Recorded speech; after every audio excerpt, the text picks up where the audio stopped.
l'idée donc au cours de cette heure est de vous présenter le référentiel des actions de santé publique en structure de santé de premier recours. Cette présentation se fera à minima à deux voix, c'est-à-dire ARS FEMASCO et par l'ARS par différents collègues. Et donc nous avons autour de l'écran, alors parce que nous sommes trop nombreux pour faire un tour d'écran, mais néanmoins c'est quand même important de partager un peu qui est présent.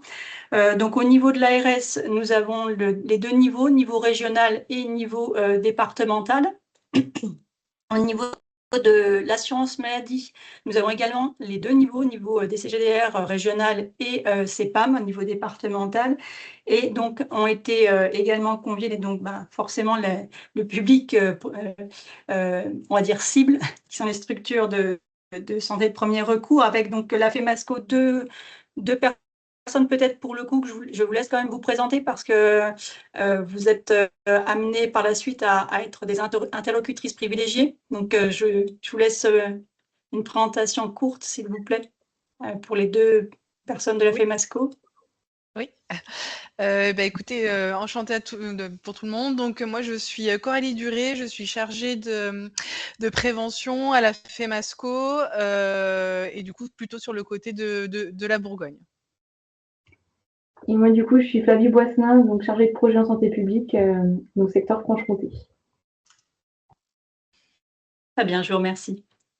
Le déroulé de cette heure, en fait, on va le décomposer en deux temps. Une présentation par la FEMASCO de quelques chiffres sur les actions qui sont déjà proposées en structure, histoire de imposer un peu un état des lieux. Dans un second temps, on vous fera la présentation, donc ça sera Lauriane Bruet qui prendra la parole notamment, qui vous fera la présentation de ces référentiels avec des interactions qui sont possibles. La seule vigilance, c'est qu'on vous demande de poser vos questions dans le chat via l'icône conversation afin qu'on puisse reprendre vos questions et puis pouvoir les prendre au fur et à mesure et y répondre. Mais l'idée, c'est bien d'avoir un webinaire interactif, mais plutôt avec les connexions via le chat, s'il vous plaît. Alors, avant de laisser la parole à la FEMASCO, je voulais quand même prendre quelques instants pour rappeler le cadre dans lequel s'inscrit la construction de ce référentiel. Alors, tout le monde a en tête notre projet régional de santé et le volume que ça peut représenter. Il a été révisé en 2023, en fin d'année 2023, et notamment dans le livret de prévention, on a un axe important qui est de renforcer les dispositifs de prévention, promotion de la santé et leur territorialisation. Et notamment, il y a deux objectifs, dont un qui est donc le renforcement de l'engagement des MSP et CPTS dans des actions de prévention situées dans ces territoires. Donc, une fois qu'on a écrit ça, c'était quand même important de pouvoir justement avoir un outil qui soit facilitant pour avoir la connaissance des actions, des axes prioritaires, des actions qui pouvaient être menées, des conditions de mise en œuvre, les financements. Et c'est ça, en fait, qui nous a amené à réfléchir à la rédaction de ce référentiel. Et donc, ce référentiel, il a été effectivement initié par l'ARS, mais il a été finalement co-construit, c'est-à-dire que nous nous sommes rapprochés déjà tant en interne au niveau donc, des collègues en département, donc il y a bien une cohérence au niveau de l'ARS, et on a également partagé ce document avec la FEMASCO et également avec l'assurance maladie, tant niveau régional que départemental. Donc l'idée, c'était d'avoir vraiment un consensus sur ce document avant de vous le présenter du coup aujourd'hui de manière plus collective. Donc après, ce n'est pas un document qui est complètement figé dans le marbre. S'il s'avère qu'il y a des incohérences ou des besoins de compléments, d'informations ou d'ajustements, c'est aussi l'occasion, lors de cet échange, de remonter des choses qui pourraient être ajustées. Et du coup, je vous reprécise, parce que ça a quand même son importance, mais finalement, le lancement de l'enregistrement a coupé tous les micros, mais de bien conserver les micros coupés, s'il vous plaît, pour la bonne compréhension de ce webinaire. Merci. Et donc, je laisse la parole à la FEMASCO.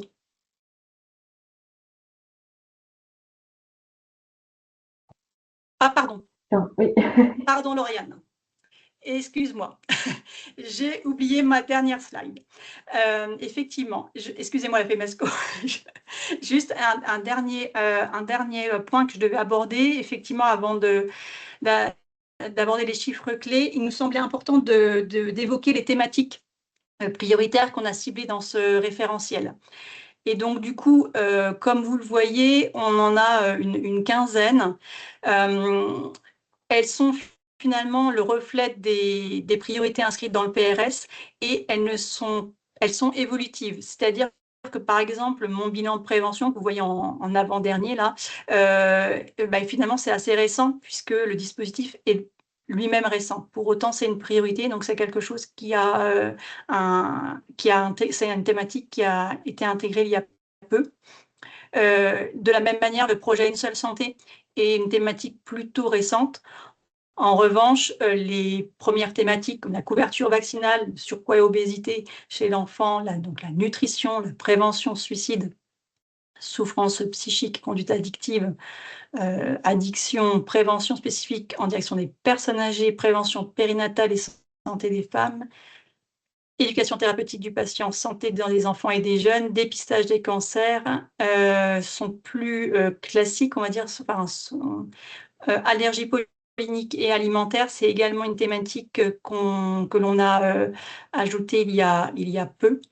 Mais l'idée, ça montre bien justement que ce document n'est pas définitif et a vocation en fait à être révisé chaque année.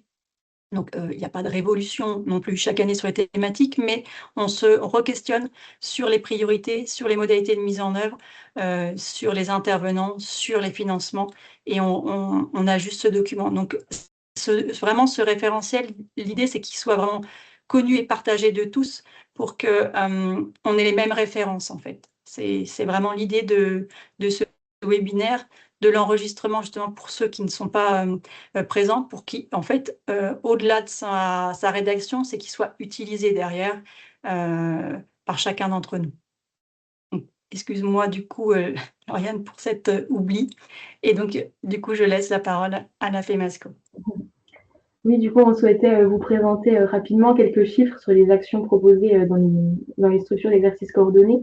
Donc, ce qu'on observe, c'est que certaines thématiques restent très présentes. Donc, en action, par exemple, la prévention des cancers, avec 104 actions réalisées en 2024 et 111 actions réalisées en 2025. Il y a la thématique également de la nutrition, avec 25 actions réalisées en 2024 contre 22 en 2025. Et puis, on va dire que la thématique de la santé des jeunes, avec une vingtaine d'actions qui a été réalisée en 2025. On va dire que la thématique la plus émergente en 2025, c'est la prévention périnatale.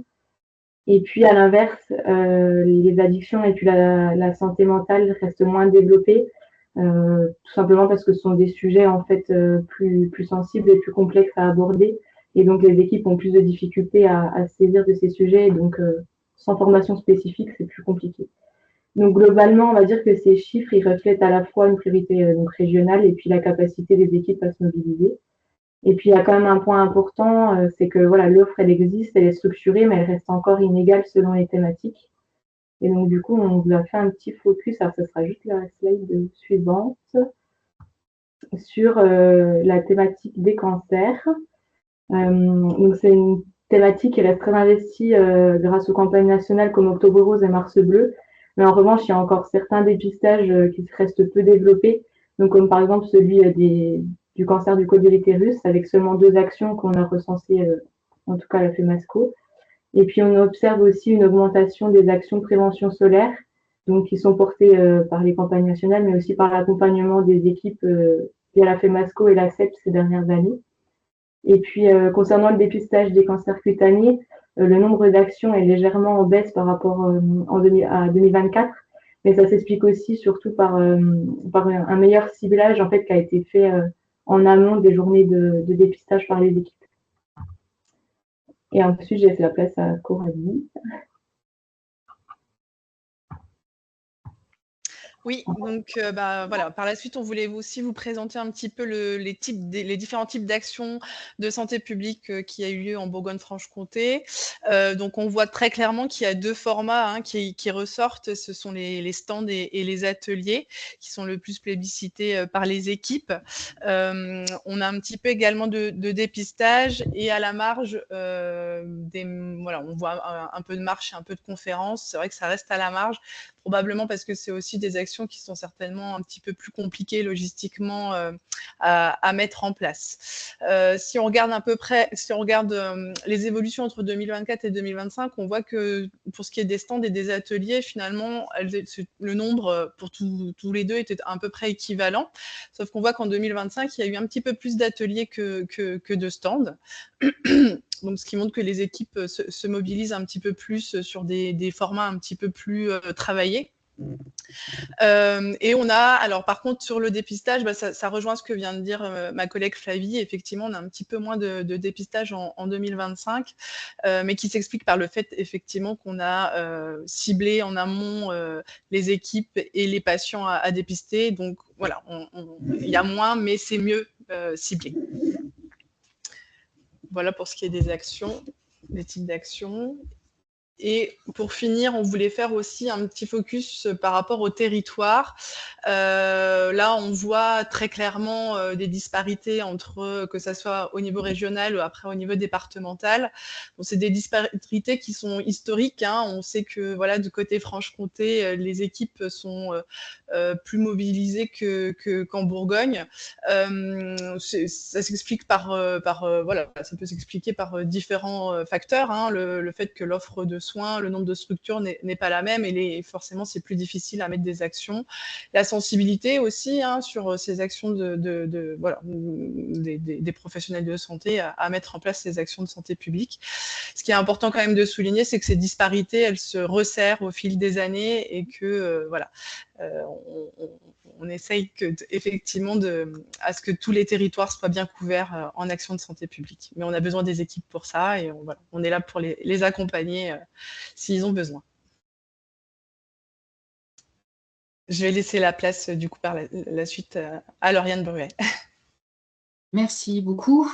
Comme on vous l'a indiqué en introduction, donc on a rédigé un document assez imposant, mais donc là, on ne va pas vous le présenter vraiment dans le détail, mais on voulait essayer de vous donner les grandes lignes et que vous voyez un petit peu dans quel cadre on avait souhaité rédiger ce document.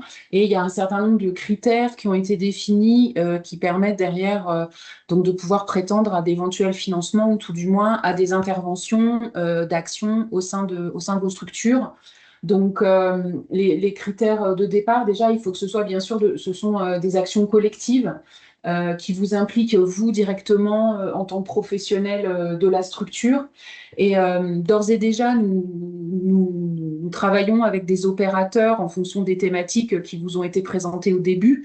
Donc, on a des opérateurs régionaux qui interviennent sur le terrain.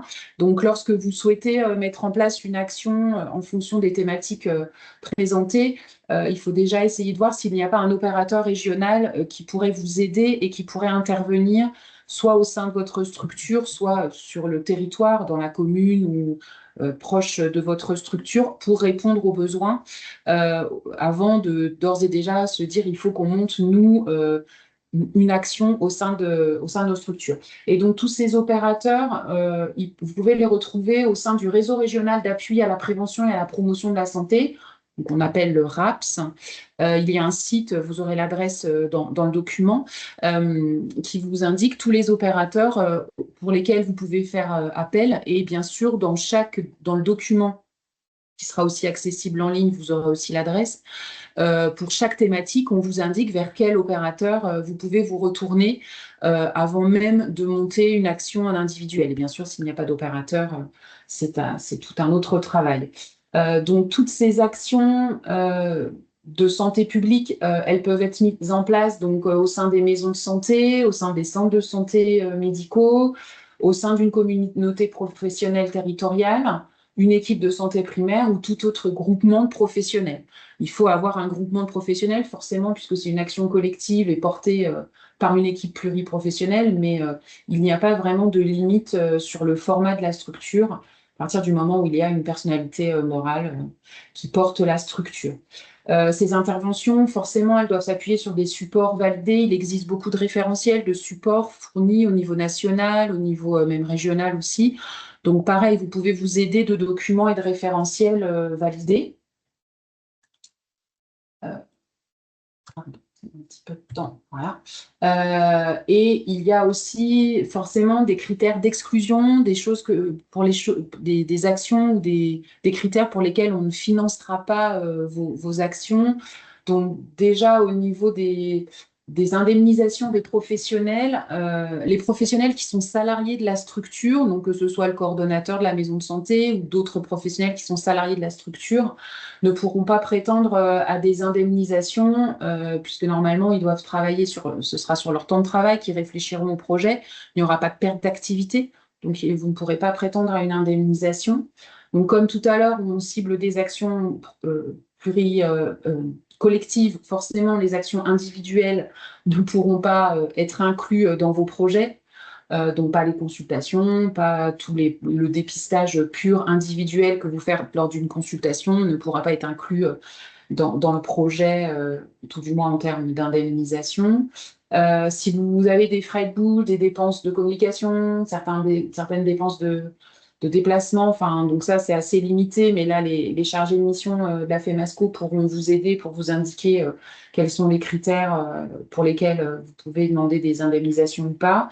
Et il y a souvent aussi des praticiens que l'on nomme de médecine alternative, pour lesquels nous ne pouvons pas retenir leur participation lorsque vous prévoyez des actions. Donc au niveau des financements, donc vous avez peut-être vu dans le premier tableau, lorsqu'on vous a présenté les thématiques, il y avait des colonnes où on mettait les accords conventionnels interprofessionnels ou le fonds d'intervention régionale.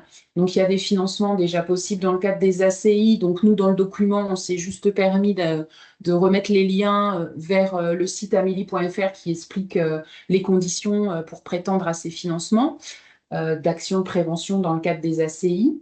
Donc, je ne m'étalerai pas, c'est plutôt au niveau assurance maladie qui pourront vous aider. Et nous, donc, au niveau du fonds d'intervention régionale, donc, il y a une enveloppe déléguée à la FEMASCO. On peut aussi, certaines années, faire des appels à manifestation d'intérêt qui sont en général thématiques ou qui ciblent une population particulière. Donc, dans ces cas-là, vous pouvez prétendre à ces financements. Et pour mettre en place les actions, donc ce qu'on vous demande, c'est, comme je le disais tout à l'heure, faire appel déjà en priorité donc aux opérateurs du réseau régional d'appui prévention, promotion, santé, qui mettent déjà en œuvre des actions sur le territoire. Et lorsqu'aucun opérateur n'intervient, là, vous pouvez réfléchir à monter un projet en fonction des priorités et des thématiques que vous avez montrées.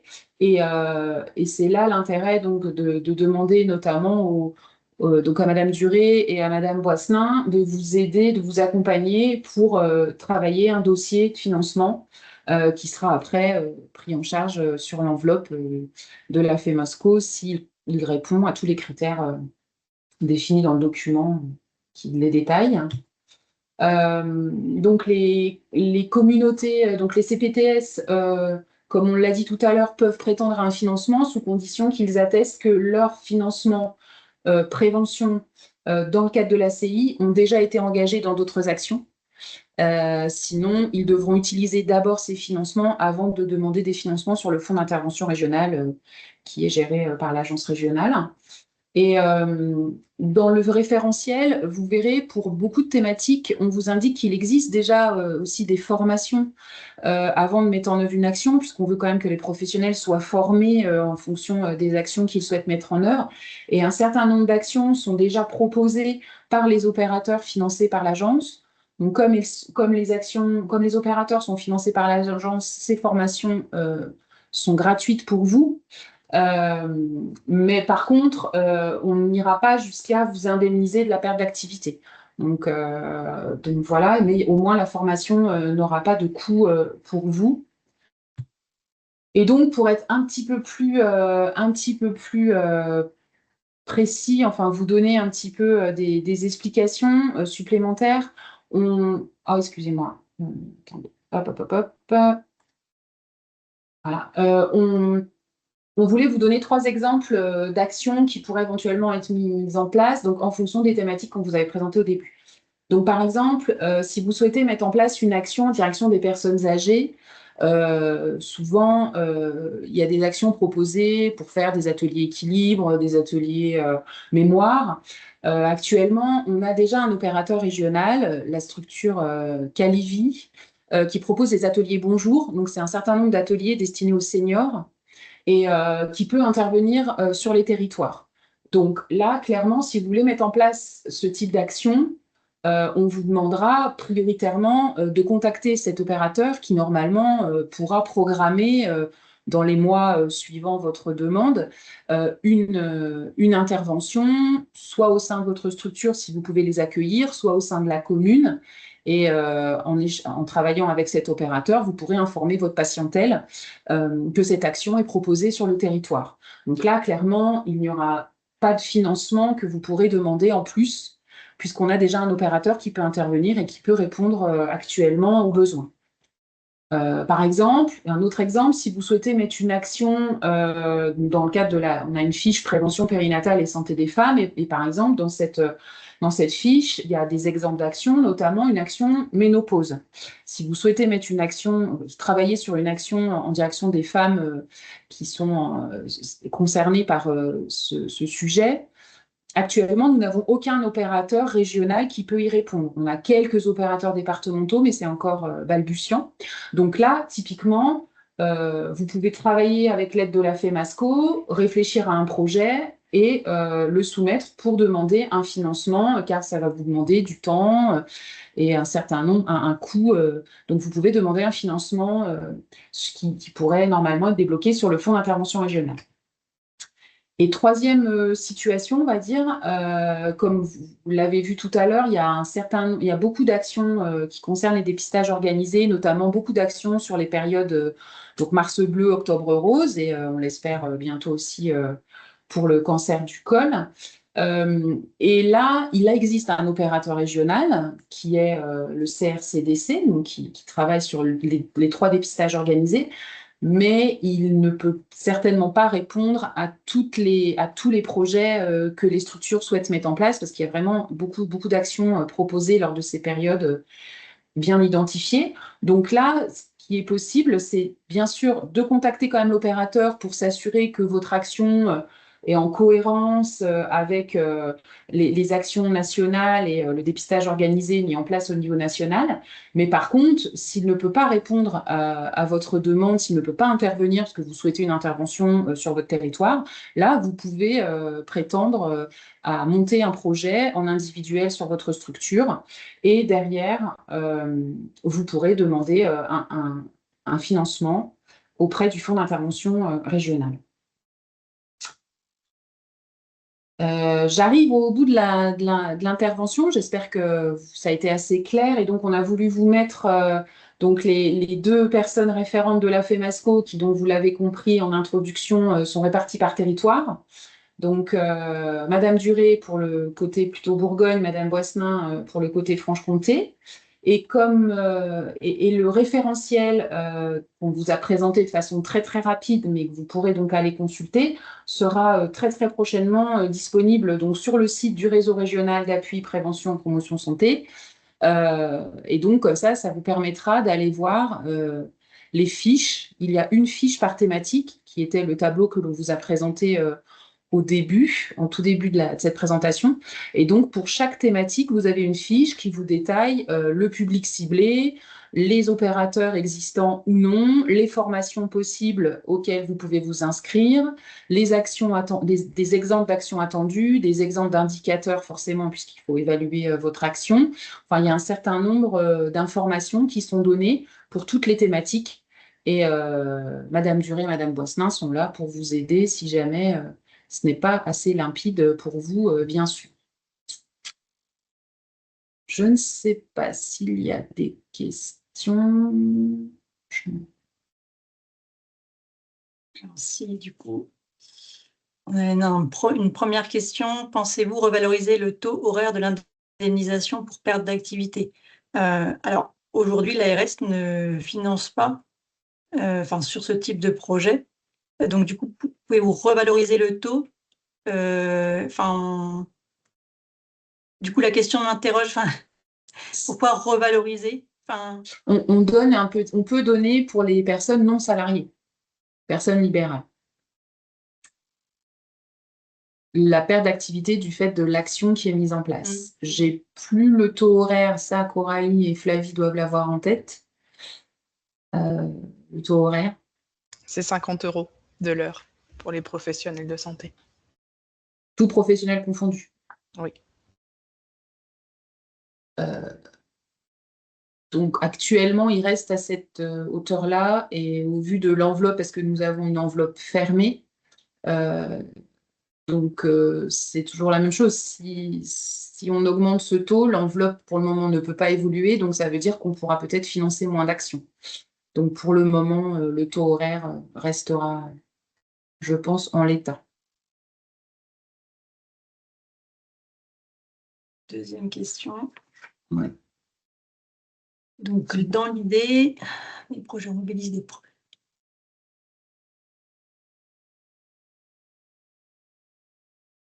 Alors, vous avez un opérateur régional, mais vous intervenez avec cet opérateur. Si je comprends bien la question, c'est qu'il y a un opérateur régional qui existe. Donc, comme on vous l'a dit, vous pouvez solliciter cet opérateur. Mais si dans tous les cas, vous travaillez avec l'opérateur et que vous passez un temps avec l'opérateur, normalement, si vous avez une perte d'activité, on peut quand même donner une partie, ce financement-là.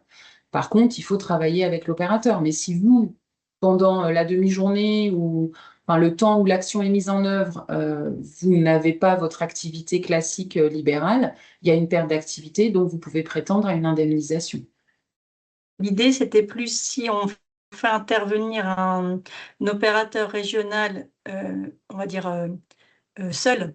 Là, vous ne pouvez pas bénéficier et vous ne pouvez pas réaliser une demande de financement. En revanche, il y a vraiment un travail conjoint et une mobilisation conjointe. Là, il y a bien le financement de l'opérateur régional qui est déjà assuré par l'ARS et vous pouvez en parallèle faire une demande. Du coup, c'est pas binaire. C'est-à-dire que première intention, c'est effectivement d'aller voir s'il y a un opérateur régional. Soit il intervient seul et donc il n'y a pas de demande de financement à réaliser, soit il y a un travail conjoint et il peut y avoir une demande de financement pour couvrir vos frais. Le document, pardon. Le document détaillé, et donc le tableau que vous avez vu en tout début, sera accessible donc, sur le site du RAPS, que je vous ai mis tout à l'heure, je vous ai présenté rapidement, et de toute façon, le diaporama sera accessible très prochainement sur notre site, on vous renverra tout cela. Et les deux chargés de mission de la FEMASCO ont aussi ce document-là qui peuvent vous transmettre à la demande. Et il est sur le site du RAPS.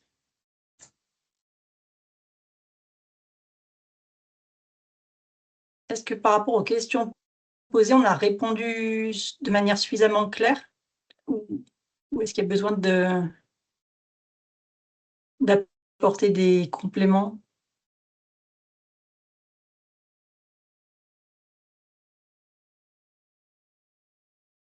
A priori, ça convient. Très bien, merci.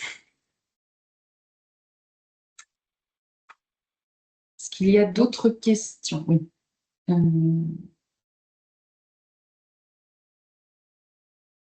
Donc, un professionnel salarié, oui, ne pourra pas bénéficier d'indemnisation.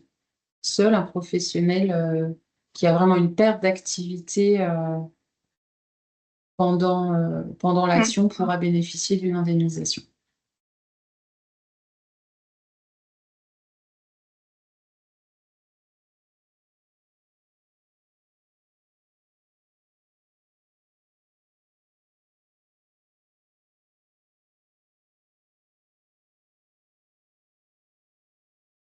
Alors, le document dans dans sa globalité, je ne sais plus, Lauriane, il fait combien de pages? Je crois que c'est une 46 cinquantaine. pages.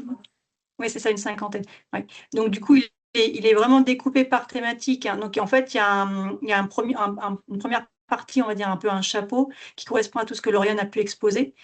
Et ensuite, c'est vraiment découpé par fiche. Donc, le document lui-même est important, mais finalement, une fois que vous avez la thématique souhaitée et que vous allez chercher dans la thématique souhaitée, vous avez quelques pages par thématique.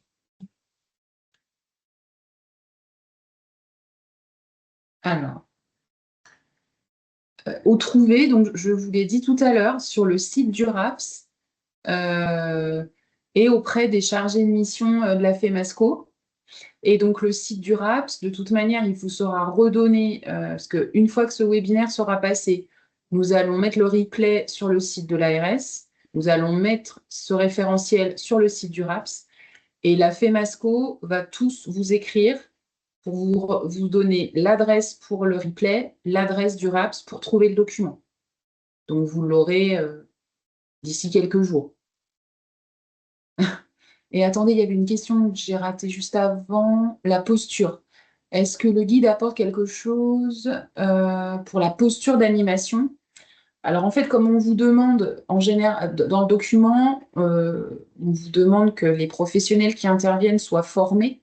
Donc normalement, si vous êtes formé, vous aurez des outils pour avoir la posture d'animation. Et notamment, vous pouvez aussi aller également sur le site du RAPS. Il y a soit des modules d'auto-formation, soit des référentiels sur justement les postures aussi.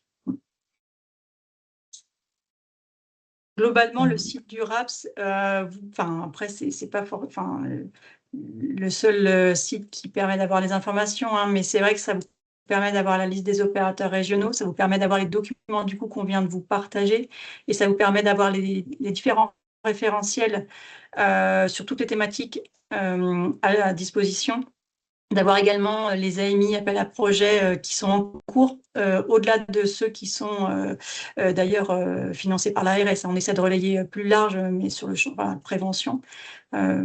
Donc, également, oui, Pass Santé Pro également, oui. Sur le site Pass Santé Pro, des modules d'auto-formation. Donc, c'est pareil, on mettra peut-être les liens également, du coup, pour que vous puissiez y accéder. Mais enfin, en tout cas, dans le moteur de recherche, hein, vous le retrouvez assez facilement. Il est bien référencé. Je reviens un petit peu en arrière, il y a quand même un petit sujet pour les médecins salariés des centres de santé, parce que en fait, comme ils tarifient à l'acte, ils sont salariés, ils reçoivent un salaire, mais le centre de santé, pour avoir des recettes, il tarifie à l'acte. Donc, lorsqu'ils font une action de prévention, ils ne ils peuvent pas tarifient pas. tarifer. Ouais. Donc, il y a une petite perte de recettes. D'accord. Peut-être que ça, là, faut qu'on regarde. Ouais. Là, on pourra peut-être, alors on vous promet rien, mais oui, il y a peut-être cette situation un peu particulière. Donc, si jamais la situation arrive, il faut. Donc, vous travaillez le dossier avec la FEMASCO, et la FEMASCO, à ce moment-là, on verra peut-être au cas par cas pour ne pas empêcher une action pour cette raison. Ça, du coup, on note. Merci pour l'information. le retour. C'est vraiment le but aussi de cet échange. Hein. C'est ce qu'on vous disait, c'est que voilà, l'idée est de vraiment pouvoir avoir quelque chose d'opérationnel. Donc, alors,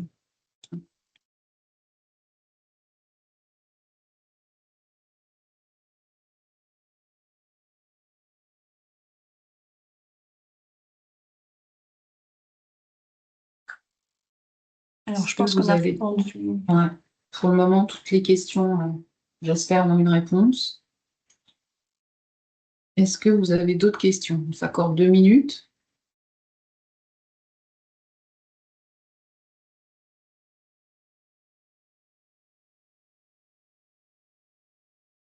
Oui. Il y a une question qui n'a pas été... pardon.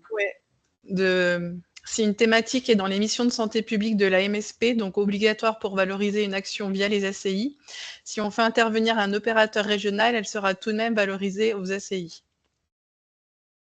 Alors, c'est une thématique.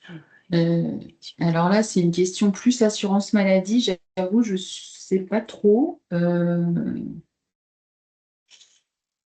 je ne sais pas s'il y a un intervenant assurance maladie qui est en capacité de répondre. Participant. Si on Là, peut. pour le coup, c'est délicat.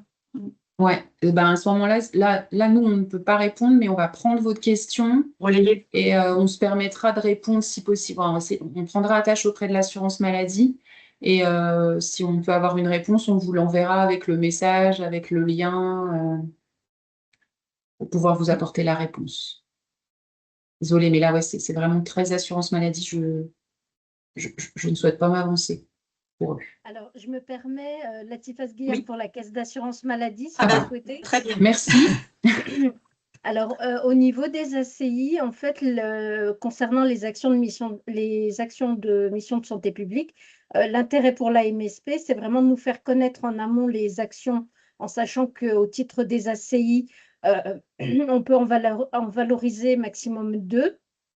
Donc, l'obligation pour la MSP, c'est vraiment de nous faire connaître en amont là où les 2 missions de santé publique que la structure souhaite mettre en place. À partir du moment où elle nous fait connaître ça ou ces missions et que ça rentre bien dans les critères liés justement aux missions de santé publique et qu'il n'y a pas d'autres financements en parallèle pour la même action, normalement, la CEPAM pourra valoriser au titre de l'ACI. Voilà, il faut juste qu'il n'y ait pas de doublon en termes d'indemnisation pour une même action. Oui, Si donc la MS... Hum. Allez-y, Madame Becherov. Non, mais du coup, ça veut dire que sur la question, si on fait intervenir un opérateur régional qui, donc, par définition, est financé par la ARS, elle sera tout de même valorisée aux ACI. Donc, d'après votre explication, ça veut dire que la réponse, c'est non. Parce que sinon, il y a justement un risque de double financement. Alors, là, dans ce cadre-là, la structure, elle ne perçoit pas de rémunération de la part du coordinateur. Par contre, Oui. en effet, là où je vous rejoins, c'est est-ce que la structure, elle met en place des actions ou pas? Est-ce que seul le coordinateur met des choses en place? Si en effet, seul le coordinateur met des choses en place, il est logique qu'il n'y ait pas de rémunération. Après, c'est vraiment, voilà, je pense que c'est sur ce point-là, en fait, qu'on va juger s'il y aura une valorisation, une rémunération ACI ou pas. Après, on vous confirmera par mail, hein, parce que voilà, c'est vrai que c'est nouveau aussi pour nous, parce que nous, avant, on n'avait pas cet aspect des coordinateurs du RAPS qui intervenaient. Donc, on vous reconfirmera. Mais si en effet la structure n'a pas mis en place d'action et qu'en gros il n'y a rien à valoriser financièrement, il est logique qu'on ne la rémunère pas. Si c'est juste le coordinateur du RAPS qui intervient et qui met entre guillemets des moyens financiers, il est logique que la structure elle ne perçoive pas de rémunération.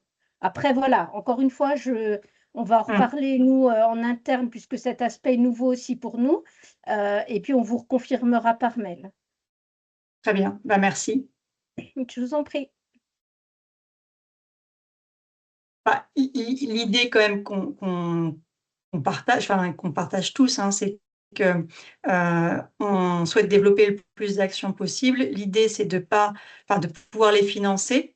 Donc, c'est-à-dire que du coup, on prend note de l'histoire du médecin salarié, effectivement, où il y a une perte de revenus, mais à l'inverse, la vigilance, c'est de ne pas avoir de double financement. Je pense que ça, tout le monde peut l'entendre. Hein, c'est-à-dire que l'objectif, c'est d'avoir un financement adapté par rapport au coût engagé pour réaliser l'action. C'est-à-dire que de couvrir le coût, que le financement couvre le coût de l'action réalisée, mais en revanche, n'aille pas au-delà avec un risque de double financement. Et du coup, comme il y a potentiellement un financement ACI, FIR, et donc deux financeurs, CEPAM, ARS, il est primordial en fait, on ait un échange entre financeurs.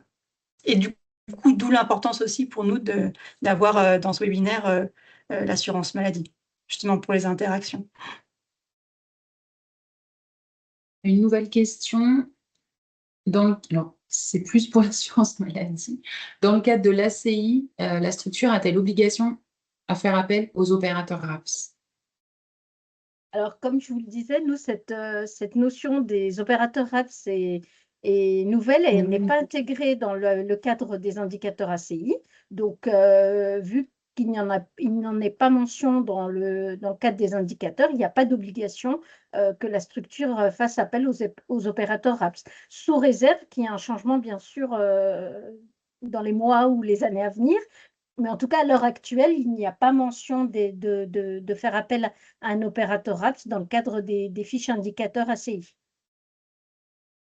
Très bien, merci pour votre intervention.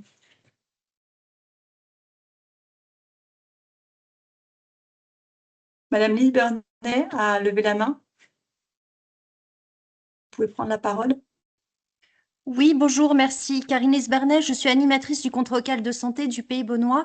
Je voulais juste me permettre d'apporter un point de vigilance, c'est-à-dire que les contrats locaux de santé participent au RAPS. Donc le fonctionnement, on le connaît relativement bien, c'est-à-dire que chaque année, il y a des CPOM qui sont conclus avec les opérateurs, qui se voient allouer, je ne sais pas comment le dire, un certain nombre d'actions à décliner à l'échelle départementale et à l'intérieur du département dans les territoires. On le sait, il faut faire avec les moyens financiers existants, donc ce nombre d'actions peut être relativement limité. Chaque année, lorsqu'on fait une répartition territoriale au niveau des CLS, sur chaque item, tous les CLS ne peuvent pas être couverts par cette action. Donc, une vigilance, c'est-à-dire que nous, on travaille notamment sur ces actions auprès du grand public social, médico-social, et il ne faudrait pas, pardonnez-moi le terme, que les professionnels de santé siphonnent. Le terme n'est pas très joli, hein, mais vous en comprenez le sens. Le potentiel d'action RAPS, alors qu'il y aurait sur certains items d'autres possibilités de financement au titre des ACI, et que du coup, tous les autres partenaires se trouvent dépourvus en financement et donc en incapacité de proposer des actions sur ces items-là. Oui, nous entendons bien la vigilance et c'est aussi pour cela que Lauriane Bruet a évoqué dans son intervention la vigilance d'avoir le financement FIR à partir du moment où déjà justement les crédits, enfin les financements ACI sont, genre je sais plus la formulation, mais enfin ont déjà été alors consommés, je sais pas si c'est le terme, mais enfin en tout cas donc oui, on a sur bien, d'autres actions. on a bien en tête cette vigilance, oui. Mais effectivement, c'est bien ça, hein, le fonctionnement, hein. C'est effectivement des opérateurs régionaux pour lesquels, effectivement, ils ont un financement annuel qui induit une programmation et un nombre d'actions à réaliser par an, à déployer sur l'ensemble des départements. Et effectivement, les crédits n'étant pas extensibles, les actions sont limitées et il y a effectivement une priorisation à faire dans la programmation. Donc oui, j'entends votre vigilance.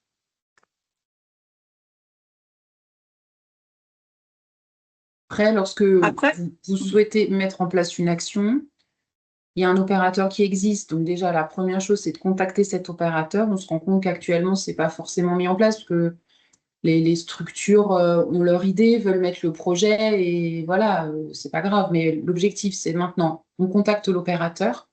Et si derrière l'opérateur, c'est quand même s'assurer voilà, que le discours est en cohérence avec déjà ce que fait l'opérateur. Et si l'opérateur dit qu'il ne peut pas intervenir, ça, bien sûr, ça va rentrer en compte derrière, donc dans le dossier que vous déposerez. Et nous, de toute façon, nous avons des échanges réguliers avec la FEMASCO qui va nous tenir informés en nous disant cet opérateur, l'opérateur régional a été contacté, mais là, il ne peut pas intervenir.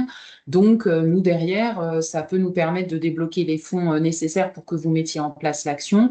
Ou alors, on recontacte l'opérateur, on voit les solutions. Enfin, en tout cas, voilà, après, il ne faut pas hésiter à échanger avec les deux interlocutrices de la FEMASCO qui sauront aussi faire le relais si nécessaire. Et comme le disait Madame Béchereau, l'objectif, c'est que les actions se mettent en place. Donc, nous, on a des opérateurs qui sont formés, financés pour mettre en place des actions. Donc, forcément, on les privilégie d'abord. Mais si derrière, bien sûr, ils ne peuvent pas répondre, on ne souhaite pas que l'action ne soit pas mise en place. Ou alors, il y a vraiment une grosse difficulté. Mais donc, il faut seulement échanger, tenir informé tout le monde et on arrive derrière à essayer de trouver des solutions.